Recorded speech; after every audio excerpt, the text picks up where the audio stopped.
them becoming profitable at any point in the future. So that's really at a high level what's going on here.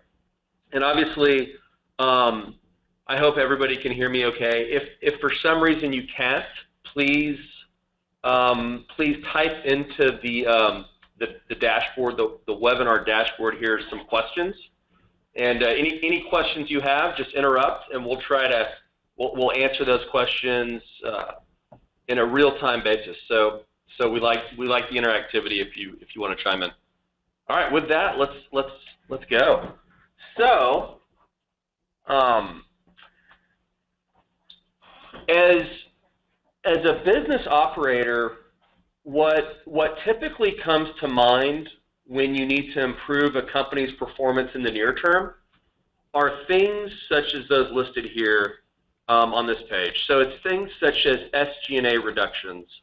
That's usually considered some of the low-hanging fruit. It's effectively headcount reduction. If you want to improve your earnings, that's a very quick lever to pull as a business operator and owner. Another lever to pull quickly is supplier negotiation. So basically identifying suppliers that you spend a lot of money with, negotiating with them effectively, and reducing your costs. That's another quick win. Facility consolidation. If you're an operating company that has multiple facilities, whether they're manufacturing facilities or whether it's just office space, whatever it might be, consolidating facilities can be a way to improve profitability. Price increases. Price increases are also a pretty effective way and also a quick way to improve a company's performance. A lot of businesses, they'll have standard price increases at the beginning of every year. Some probably even have that written into their contracts with customers, a standard price increase on an annual or biannual basis. So that's a lever, clearly. And then not so much an income statement lever, more of a balance sheet lever or cash flow lever, rather, is CapEx abatement. So it's deciding to spend money on that next big machine later rather than earlier, or basically just save cash. Again, not really income statement, but that's more cash flow related. And then recapitalization of the business. Again, that's more of a balance sheet issue, but business owners, investors, and operators can think of a recapitalization as a way to change a business's capital structure and profile to reduce the risk of that business. So less income related, more just general performance related.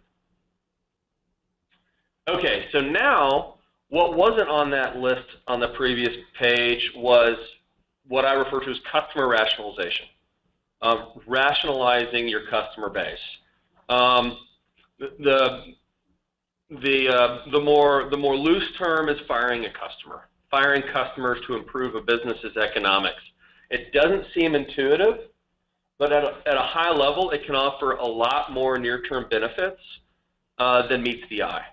And some of those near-term benefits are, for example, increasing your company's average selling price across its entire customer base. In other words, a strong correlation between a good customer and a bad customer is the ASP, the average selling price. So if you, by definition, release some bad customers, you're going to overall increase that average price per customer, which is a very good thing.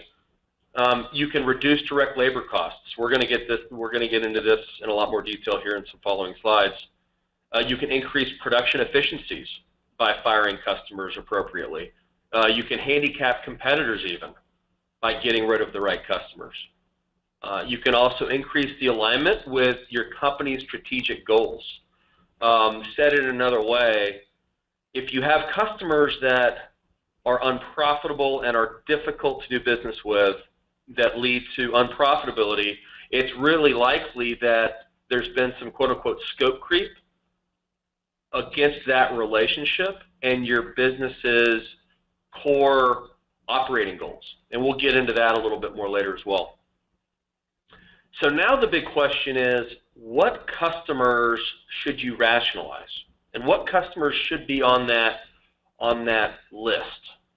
So it requires a lot of detailed analysis Really, the idea there is most business operators, they view the holy grail of profitability as gross margin. It's a simple calculation that they can see as a line item on their income statement. The problem is everybody knows that gross margin is usually an oversimplified and not a very good way to truly understand the profitability of a customer. And so getting from gross margin to contribution margin sounds easy, but it takes a lot of work, and it takes a lot of data, and it takes a lot of analysis. The second point I'd like to make on understanding which customers to rationalize would be knowing the profitability by product type. So most customers, whether they're supplying chemicals, making certain widgets, supplying services, supplying software solutions, whatever it is, there's certain things that they do better than other things. And they usually have a whole suite of items that they offer in the marketplace. Some of those items are going to be more profitable than others. So really understanding profitability by product line is also critical to then get to profitability by customer. We'll get into that in more details in some later slides. Strong coordination between IT and financial planning and analysis. Usually FP&A is a function under the CFO. IT is not usually a function under the CFO, so you're dealing with two separate organizations that typically will need to coordinate pretty heavily in order to come up with a robust and accurate analysis.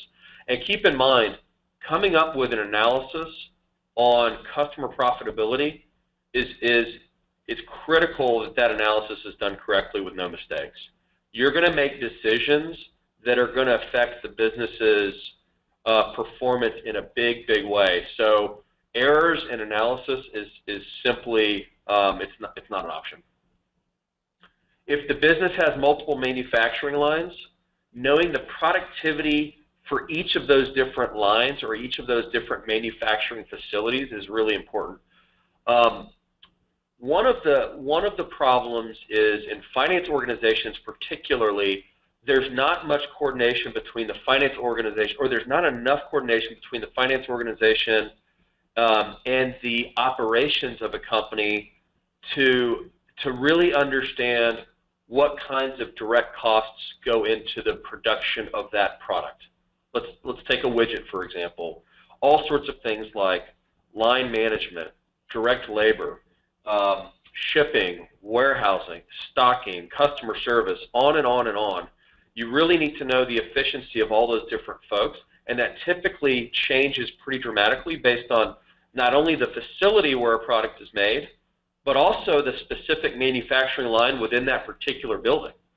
So knowing those kinds of things is really important, and unfortunately not all companies have that kind of level of information. So if you don't have that level of information, you do need to come up with a way to allocate costs on a standard basis. Any financial organization will be familiar with that exercise because at some point it's unavoidable. But I will say avoid that whenever possible, because if you do avoid that, if you can avoid that, your analysis is going to be that much more accurate. And then finally, the modeling that's done and the analysis that's done, usually in the form of spreadsheet work or in the form of software like EasyLytics, for example, that solution needs to be able to provide some scenario analysis. So if you have this customer that buys this different suite of products and these different kinds of services, if you increase the price of that customer by 15%, what does that do to the bottom line? Whereas at the same time, this customer leaves, this customer takes a 5% increase, and this customer will actually agree and take a 35% increase. So what actually happens to the pro forma of the business? So having ability to run the sensitivity analysis and run those different scenarios is very important, and again, is easier said than done. You need sophisticated modeling capabilities to do that. All right. Perfect. Next. Thank you. All right. And if you guys have any questions, just type them up and send them over. All right. So let's now go through a handful of functional categories that a company needs to consider as they go through a rationalization process. And we're going to talk about functions such as legal and legal-related category, customer-related, operations-related, sales-related, marketing-related, and then finally financial-related implications to firing customers. So the first point here is you've got to make sure early on in the process that you review supply agreements that you have with your existing customer base, particularly those customers that you identify to be offsides on dramatically. For example, if you find that a particular customer, after your analysis is done, that in order to make them a minimally profitable relationship for you as a business owner, you've got to raise their price by 20%. You want to go back to the original supply agreement that you have with that customer, if there is one in place, and you want to understand all the nuances of that supply agreement. Usually they can be a little painful to go through, but it's important to go through them in full detail. Stuff that you'll find that you'll want to take note of is stuff like minimum order quantity agreements, which, by the way, many times are not followed. You might have a customer agreement that says that customer promises to send over orders of 100 units and greater, but you'll find that you're doing business with them at 10-unit increments, which can be very unprofitable for you as an operator. So those kinds of things you need to learn about, refresh your memory on, and then report out to senior management of the business. Stuff like rebate terms as well. There might be certain nuances to the rebate terms that you have not been enforcing. Post-sale service terms. In a lot of industries, companies spend tons of money on post-sale servicing as it pertains to some warranty limitations, things of that nature, that you want to also walk through in the supply agreement. Other things not listed here in supply agreements. If you need to increase pricing of a particular customer by, say, 20% in order to get them back on sides, if you will, you might have a clause in the supply agreement that limits you legally to an increase of X percentage. Maybe that percentage is less than 20%. Those are the kinds of things you need to learn. Okay, other legal implications, staff reduction efforts. So as your business reduces in size from a customer perspective, your revenue is going to go down. In dramatic situations, revenue can go down 30, 40, 50%. Your business is going to look dramatically different. The footprint of that company is going to look dramatically different. All of the labor in the business needs to move commensurately with the reduction size of your company. And so what you need to do early on in the process is look at the labor laws. Refamiliarize yourself with labor laws, federal, state, and municipal labor retention laws. An example of a federal retention law is the WARN Act. There are certain things that you got to read up on to understand what's specific federally, and then also in your state and in your city as well. You also need to understand what kind of exposure do you have to unions. You might have certain aspects of your workforce that are unionized that pose some legal implications in the reduction of labor, if you need to do that in order to satisfy a shrunken business. And then finally, individual employment contracts and severance obligations. Particularly with employees that have been at the business for a very long time, there might be much more dramatic severance implications than you've modeled into your pro forma looking forward. So those are the kinds of things that you want to ramp up on early on in the customer rationalization process. Okay? All right, now some customer implications. So customer implications, bottom line, customers need to be quote unquote rationalized with care. Firing customers usually will come in the form of a significant price increase. It's rare that you'll call up a customer saying, hey, Mr. Customer, you're so unprofitable to service because you're so difficult for these different kinds of reasons that we've decided that we're simply going to stop doing business with you. It's rare that that conversation happens. Rather, the conversation that occurs is, look, we've really evaluated our relationship, and we've identified that we need to deliver a 25% price increase, something that's going to dramatically raise the eyebrows of this customer, something that usually, by the way, leads to some really heated conversations, because some might view such a price increase as offensive, and that's the conversation that needs to be had, though. It's rare that the conversation's in the form of simply, we don't want to do business with you anymore. Yep, bye-bye. So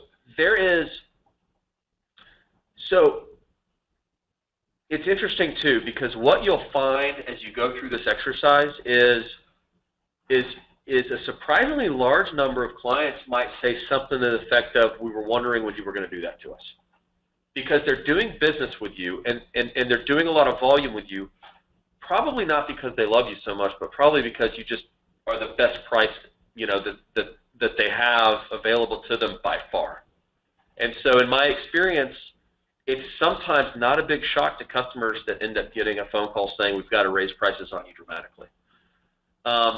And then finally, it's never good to permanently burn bridges.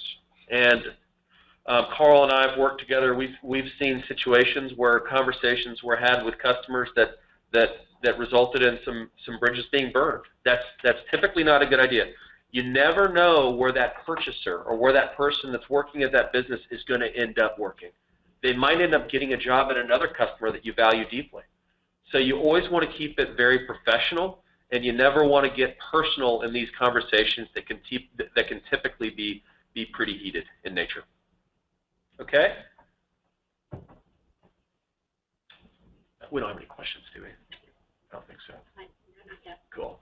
All right.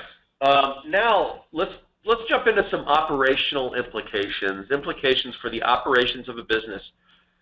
Okay, something that we've touched on already, which is the labor force that's involved in making these products.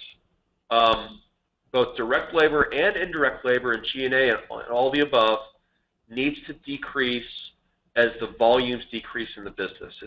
It's important for everybody to keep that in mind on a consistent basis. Otherwise, shrinking a business won't work. So the direct labor force needs to be flexed down, typically in tandem of units.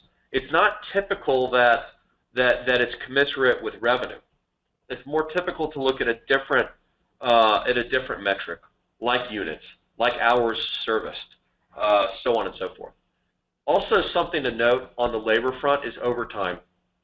For example, overtime's big in the manufacturing space. It's also big in software development. It's big in a lot of areas. Overtime is very expensive for a business, and so as you end up ramping down on volumes, make sure you monitor overtime really, really carefully. That's a very easy lever to pull. Now, if you're a company that doesn't offer much overtime or doesn't have that cushion in your income statement, then it's a different story, but usually that overtime does exist to a certain degree. And then finally, indirect labor and G&A cost reduction opportunities, those are going to exist. I would encourage everybody to go to HR, download the whole payroll list, identify what departments exist in the business: planning, warranty support, delivery, warehousing, customer service, legal, accounts receivable, every single sub-department, and ask the question, is that job based off of a metric of number of units or widgets that are being serviced in the marketplace, or is it based on something else? If it's based on number of units of widgets, things like that, then I would argue that's an area that needs to be looked at pretty closely for cutting. Opportunities likely to exist to improve personnel efficiency. So the saying there is fewer but stronger. It's a concept that's consistently relevant and should be looked at in all aspects of a business. The idea there being, if you do need to cut in certain departments, you can use it as an opportunity to cut those people that are not as strong as the others, thereby increasing the average performance of each individual. Also, something to note, particularly in a manufacturing setting, you usually have multiple areas of manufacturing. If you're a job shop, you have certain stations. If you're a single flow operating environment, you're going to have manufacturing lines. Regardless, your best people out on the floor are going to be people that can flex up and down a manufacturing line or across lines, for example. Those are the people you want to stick around. Those are the kinds of things you're going to want to look at when you think about increasing personnel efficiency. Additionally, improving equipment efficiency. This is something that's overlooked pretty regularly. As you reduce the amount of volume that goes through your business, you probably have a bunch of machines that help you create things. Those machines, some are working better than others, simply put. Use that as an opportunity to get rid of the machines that are simply not working as well as the others. Use it as an opportunity to sell those machines. Also use it as an opportunity to reevaluate the layout of a particular plant. In the case of manufacturing, for example, a lot of times there are layouts that you wouldn't have done if you had to redo the plant. It's simply too costly. There's too many units going through the plant. It's too disruptive to lay it out. Use this shrinking opportunity to reconsider some of those things. Okay? Kerry, we do have one question. Sure.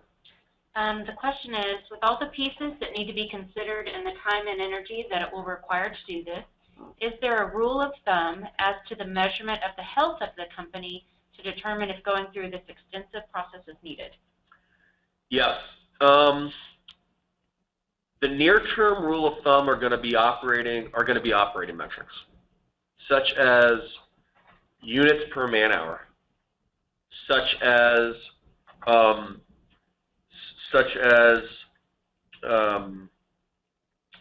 let's see, machine uptime, such as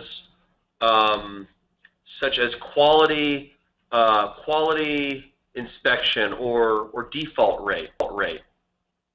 Things of that nature need to be looked at in the near term. Those are operating metrics.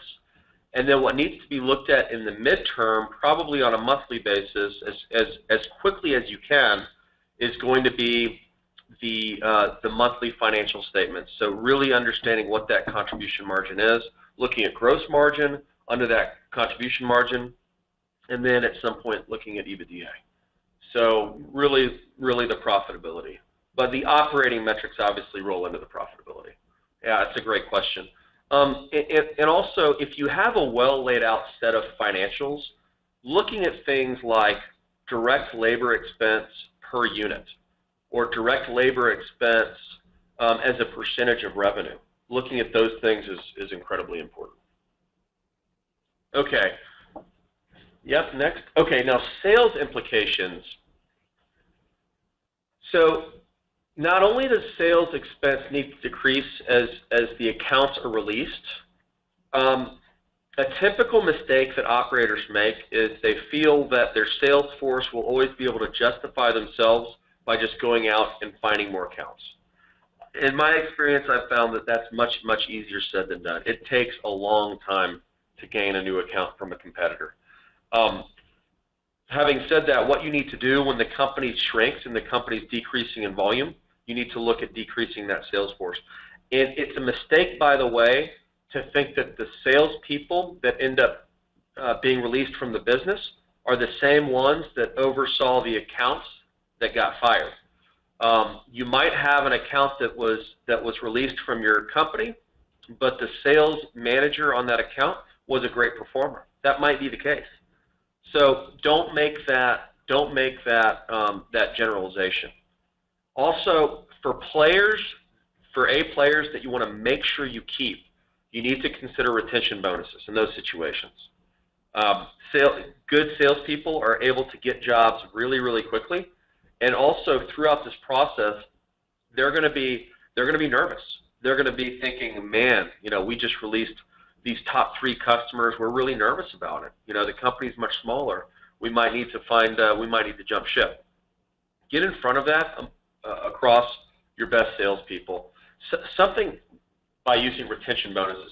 Something else that you're going to have to do, the salespeople that are with your business long term, you're going to need to coach them to have different conversations than they're used to having. I call it the FUD factor. It's the fear, uncertainty, and doubt that they're going to have to address. that they're going to be hearing out in the marketplace with distributors, with competitors, with other customers. You know, most of these industries in the lower middle market, they're small industries where people know each other. And the trade organizations, the trade magazines, they're going to write about these things. The trade shows are going to be talking about these things. So the salespeople being on the front lines, they're going to have to be trained on how to address that FUD. And then finally, usually in in most industries, B2B, lower middle market industries, products typically will go through distribution partners. You're going to have a lot more hand-holding with your distributors who might end up being nervous about all of the FUD that they're hearing in the marketplace, and they might end up losing business because of your decisions to fire some customers. So you're going to want the sales force to address those distribution partners really proactively and get in front of that. Don't wait. Salespeople cannot wait for others to call them. They have to proactively call people with the right message that's been given to them by the C-suite of the business. Okay? Next. All right. That rolls into a marketing plan.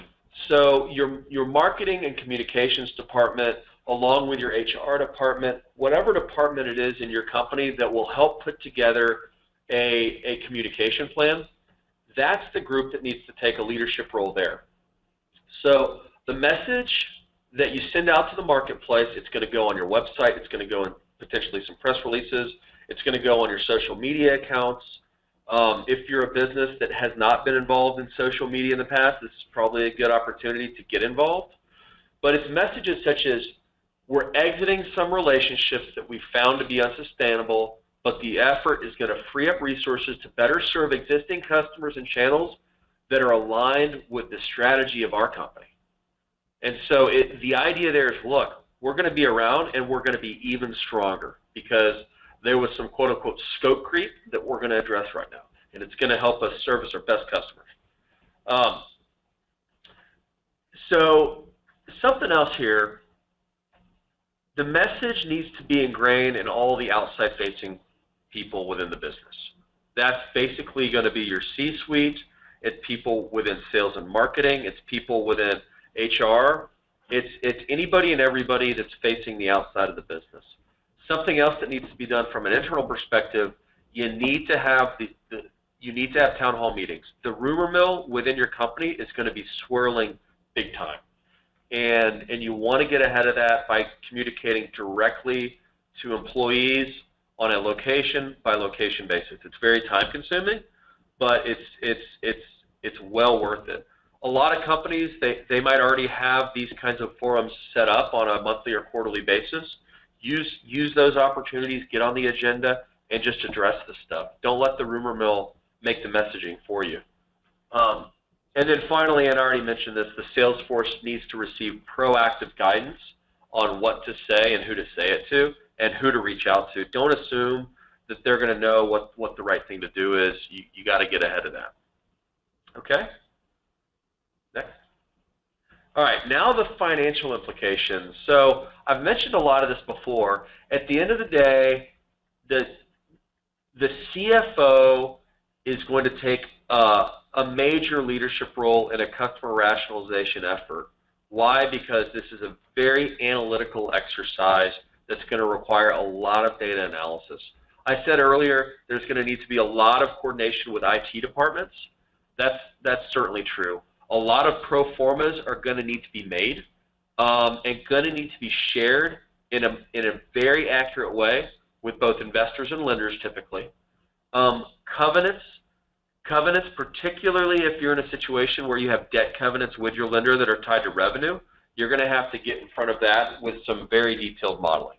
And if you do have those covenants in place, you're going to have those conversations with your lender. You might end up tripping some, but so long that the lender understands and trusts your strategy, and your lender's going to want to see your analysis, your profitability analysis, they will understand, hopefully. And then KPIs should be collected and tracked. You know, going back to the question that was asked earlier, unit volume over time, direct labor productivity, total number of incoming orders, quality, customer service. Many metrics exist. You're going to want to pick, not too many, but 4, 5, or 6 to continually track, at least on a weekly basis, and then send that out to the appropriate stakeholders within your business. And then finally, a general rule of thumb: stakeholders, investors, lenders, employees, basically everybody involved in the business finds comfort in numbers, which is why it's so important to get the analytical piece correct. And I think that might be a good segue into EasyLytics. We have a poll question now. Oh, yes. So I'm going to launch a poll question. Carl's launching a poll question. So especially those, like Hillary said at the beginning, especially for your CPE, you want to try and answer this for us, and we'll show you the results right after. So just launched the poll. I'll leave it open for about 30 seconds. Oh, cool.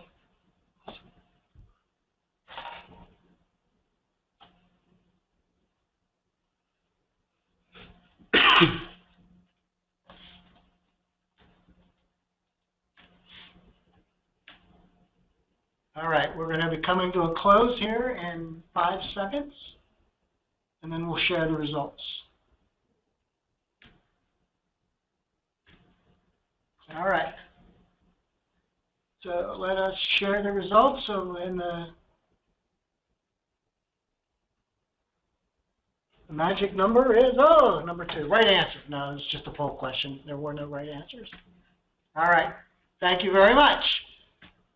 I will now going to load up the EasyLytics portion of the presentation, hopefully.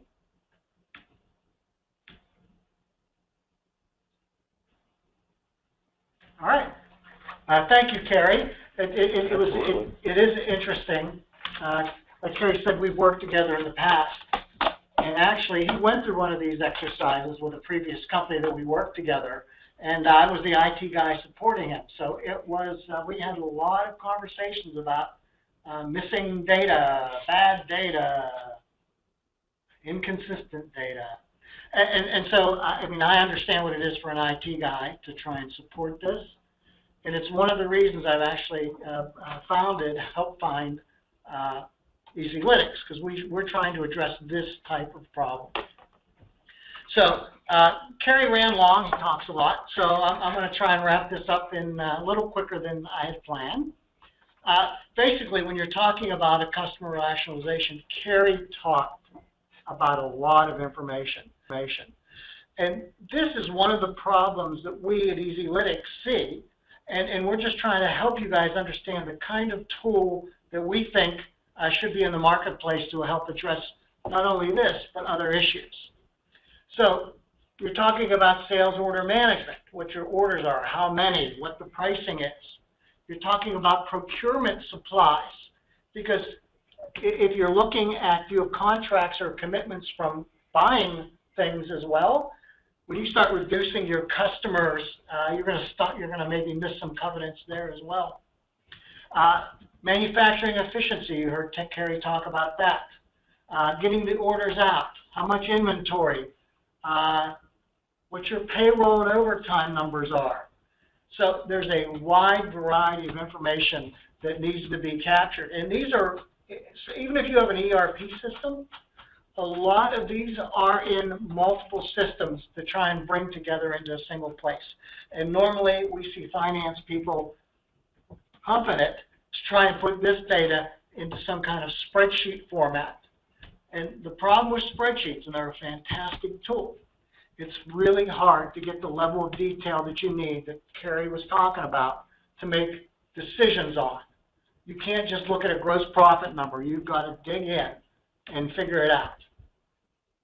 All right. And Kerry was talking about rationalizing customers.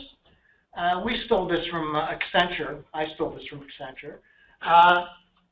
This is how we're viewing profitability within your business. And I'm only going to talk about the levers on the left. Price is a tremendous lever toward profitability. I think it's been quoted as the single most important lever you have. If you can get a 5% increase, it does unbelievable things to your profitability.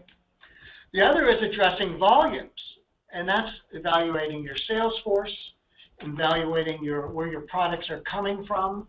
It's looking at customers. Do you have a lot of churn? Do you have loyal customers? And looking at market campaign effectiveness. If you have a special promotion during a period of time, is that actually effective? And the last, and it's very, if you own stocks and listen to conference calls, I'm sure you hear the product mix. We had a bad product mix. Our profitability is down.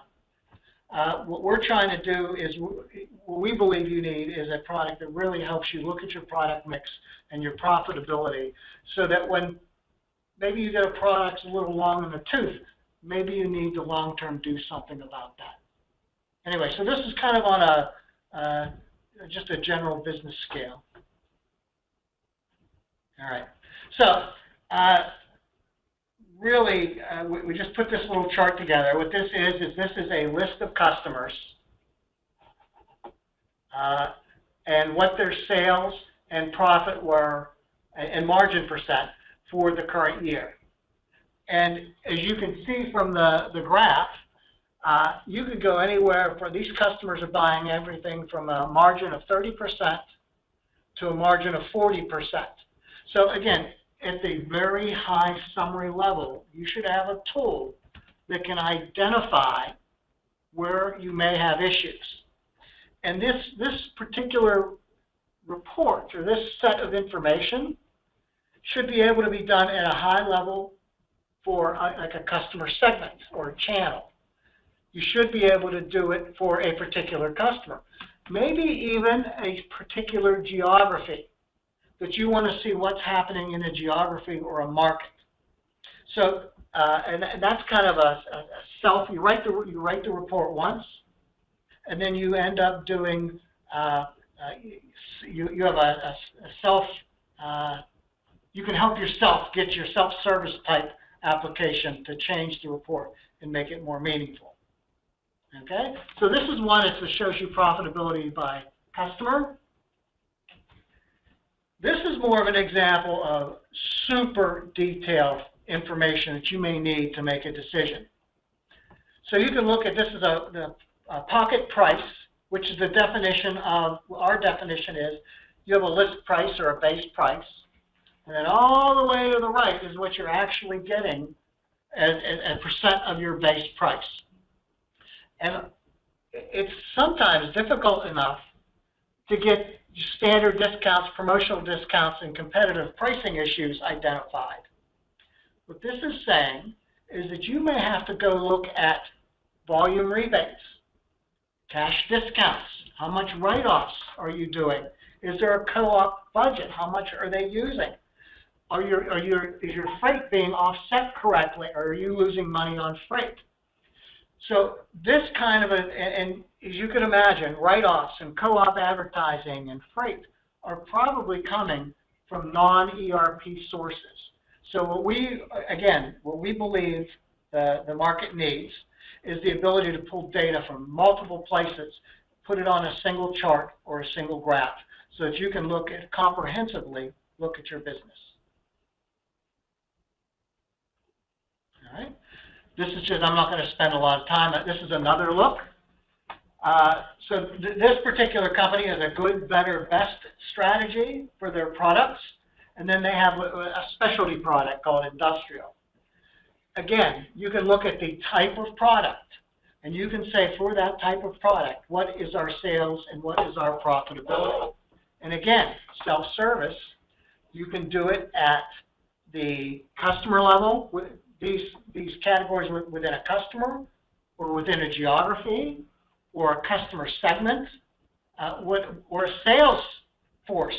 You want to see, maybe you have particular salespeople and what their margins are, and be able to compare them.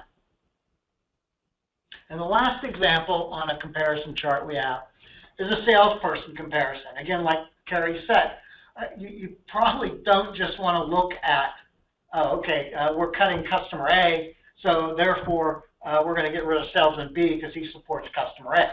That may or may not be the case. And again, what you want to do is, this is just a summary level. And then what you can do is you can dive into these things and get the details that you need, just like we did on the previous slides. So, I introduced the concept of self-service.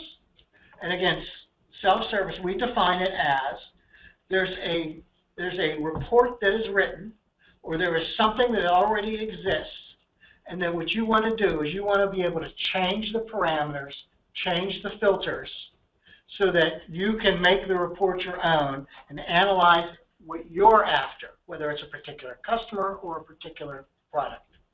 So the polling question number 2, maybe.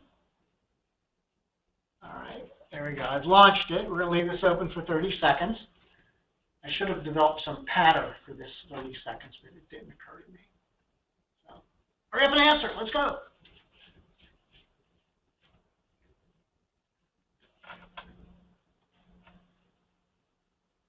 All right, we're getting some responses. That's good.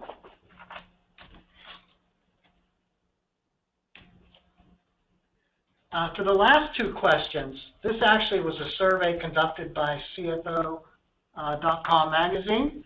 And what we're going to do is we're going to publish these results after the webinar, and then publish the results that CFO.com got as well, just so you can compare your experience to the rest of the world. All right, I'm going to be closing the question, and we're going to share the results here. So again, answer 2. Won the degree, and looks like there's some room for improvement in our group here, so that's good for me.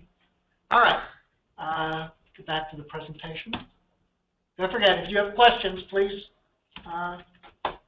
feel free to answer. So here's what's amazing to me. So I've been a CIO more years than I care to admit. This technology, business intelligence, has been in existence for 20+ years. I implemented it way back before Y2K. So why is it that the mid-market has not embraced this? And our studies say it's less than 20% of mid-market companies have a truly self-service, effective business intelligence or business analytics process. At EasyLinux, we believe it's a large capital outlay to do this, and it's rigged against the company. You pay all your money up front, right? Then you buy the software and you start paying maintenance on day 1. You then need some consulting help. It's all done up front to help you design things. After it's done, you need expensive and hard to find skills to maintain it, and the dang thing takes 6 to 12 months to implement. So this is the reason we believe that the mid-market has not accepted data analytics, business analytics to this point in time, because the traditional method, there's a company out there that's made for they say the mid-market. They had an advertisement for $1 million you can get a business analytics solution. We think that's a big number for a company to spend. The other thing is, these projects are fraught with failure.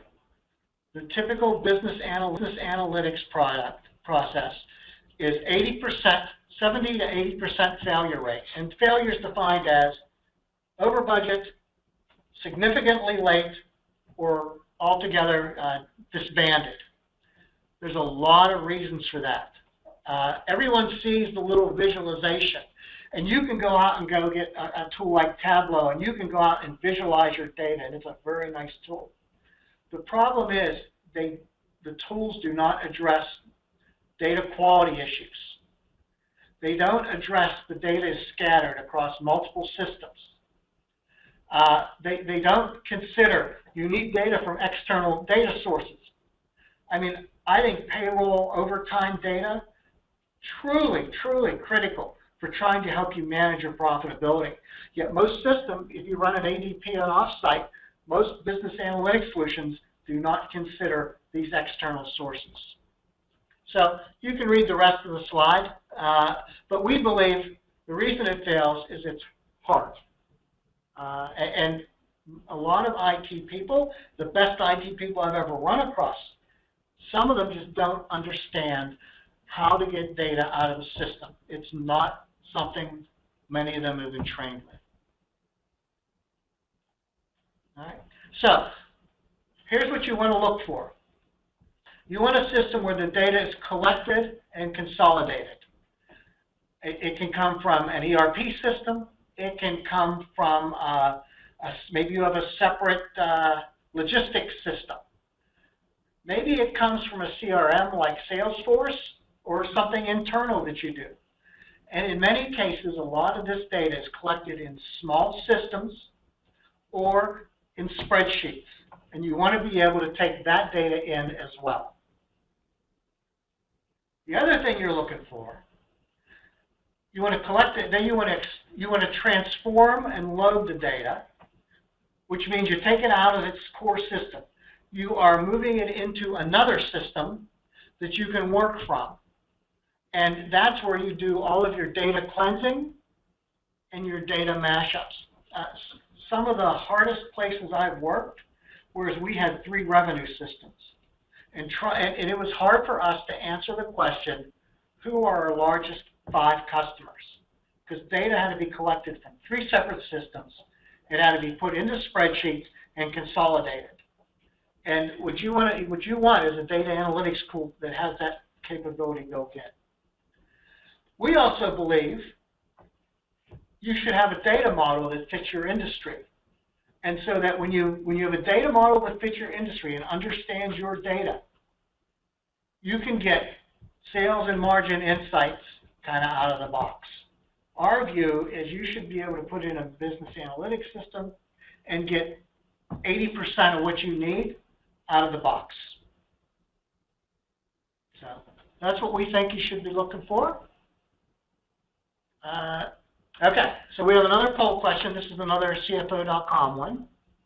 And then we have one other slide after this. Our data is hard to identify and understand. So that's our polling question. Let's launch that. Leave it open for 30 seconds. All right.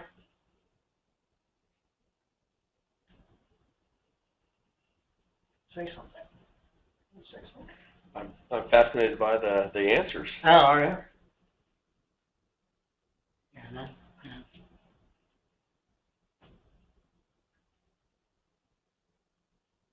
Okay. Looks like some people are actually in pretty good shape.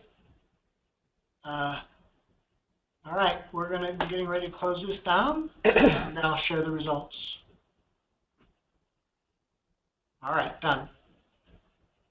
And here are the results.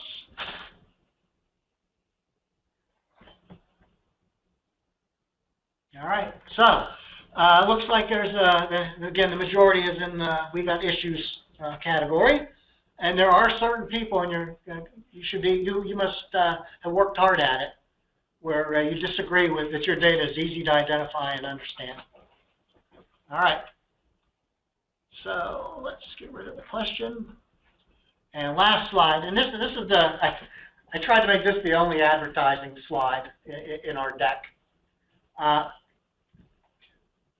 We believe, EasyLinux believes, it's the time for financial modernization. That data is so important, and data is being created at such a furious pace that it's hard for the finance group to keep up. So we believe now is the time where the finance team can actually lead the revolution of using data in your company. A lot of it you'll get a lot of productivity out of your team, and your FP&A function will be like on steroids. And again, we're trying, our solution, we believe, gets you out of spreadsheet hell. You will have data available to you. You would have data available to you, that profitability data, that it's really difficult to get. And then on the right-hand side, I mean, our tool is different. It's a cloud-based tool. There's no large capital investment required. It's a fast, risk-free configuration. We don't call it an implementation. We call it a configuration. It goes in about a week. And in EasyLytics, using a company like EasyLytics or EasyLytics itself, you gain immediate analytics expertise overnight. It would take you months and months and months to develop. And the last thing, and it's really important, when you're looking for a tool, what you want is what's a single version of the truth. And you don't want them to say it's a single version of the truth. Everyone will say that. What you want is all the data collected in a single data repository that's been cleaned, vetted, and verified. And that's what you need. So that is the end of our webinar. We'll leave it open here for a minute in case there's any questions. Carrie and I would both like to thank you. Thanks, everybody. All right. As was mentioned at the beginning of the webinar, you will be receiving, following the close of this, an email from myself, Hilary Valente, with the evaluation for completion. Once you return that evaluation, your certificate will be generated for your CPE credit. Super. All right. Everyone, thank you very much. Thank you.